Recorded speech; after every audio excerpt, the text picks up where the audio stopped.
ẹ gbà mí o, Lizzy Anjorin fẹ́ pọmọ ọmọ mi lọ́wọ́. Ìyá Moni Moins ké gbàǹjarè fáráyé nítorí ìran tí wọ́n rí sí Pasuma.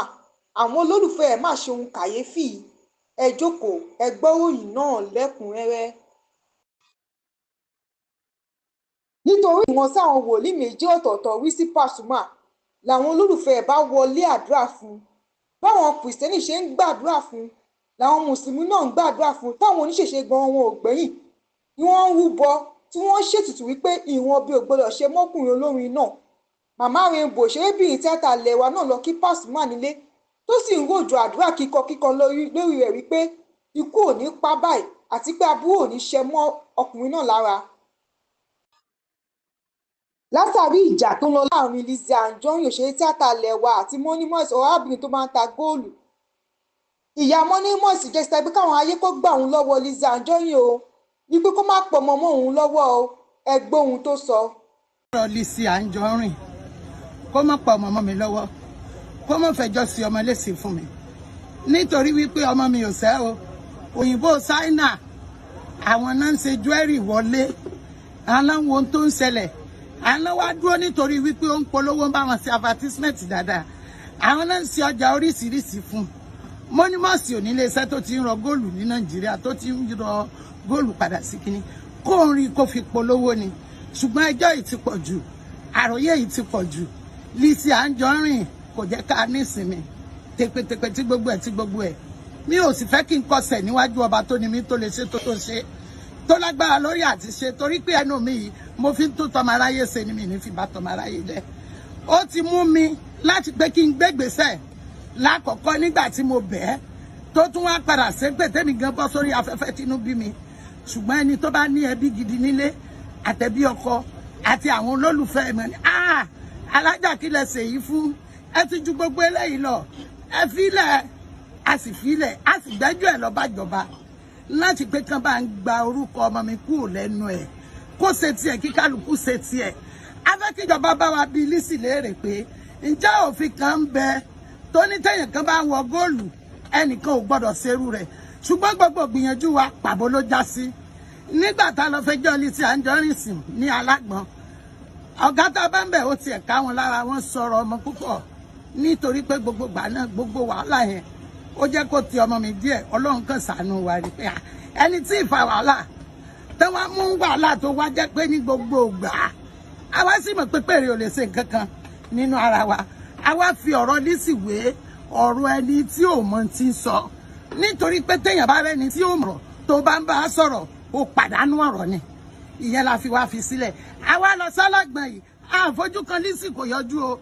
Wọ́n sọ fún wa níbẹ̀ pé lọ́ọ̀yà rẹ̀ ti wá, lọ́ọ̀yà ní kò sí ilé, ó máa wá ọ̀sẹ̀ méjì. Láàárín ọ̀sẹ̀ méjì yẹn Lizzy ń ṣe prógáàmù gbogbo gbà tó jẹ́ pé èyí tó tún fi bú wa nínú ọ̀sẹ̀ méjì yẹn ó ń bẹ. Ṣùgbọ́n a gbọ́ tó ránṣẹ́ wípé ní Nàìjíríà ibi tó mọ̀yàn dé ẹnìkan ò lè gbé òun, ẹnìkan àwọn èèyàn sì sọ fún wa wípé wọn à lè gbé Lizzy lóòótọ́. Ṣùgbọ́n tí mo ṣe ní kó kan president lára ni wípé ṣé wọ́n jọ ń ṣèjọba ni, sọ́ọ̀n àti gómìnà Èkó ṣé wọ́n jọ ń ṣèjọba ni. Lizzy ń bẹ lórílẹ̀‐èdè Nàìjíríà ó sì ń da ìlú rú, ṣùgbọ́n kó má bàa sọ ẹ̀mí ara ẹ̀ nù, kẹ wá lẹ́nìkan ló sọ ẹ̀mí rẹ̀ nù, kẹ má bàa kẹjọ́ tí kì í ṣe tiwa lé wa láyà.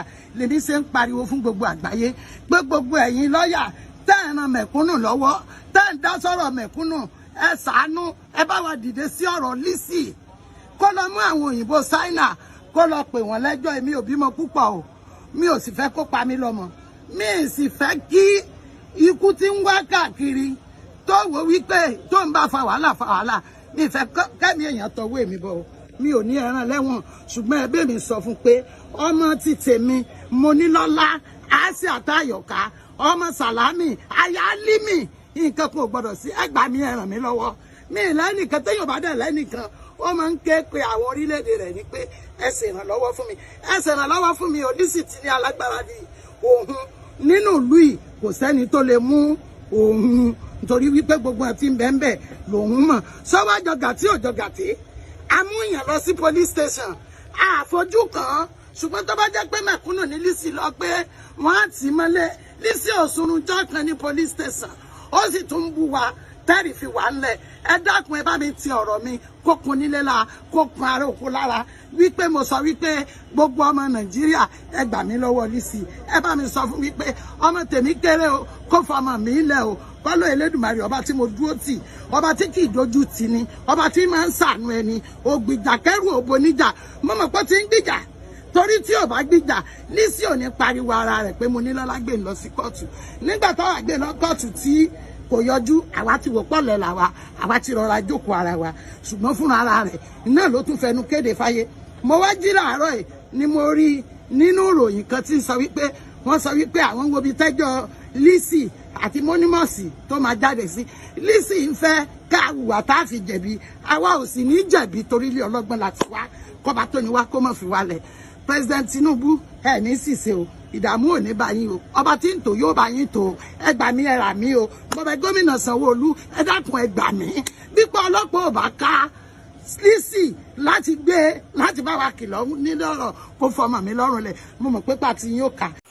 ibi tọ́rọ̀ náà máa já sílẹ̀ ò tí mọ̀ báyìí ò bóyá Sanwó-Olú máa bá wọn dá sí tàbí kò ní bá wọn dá sí.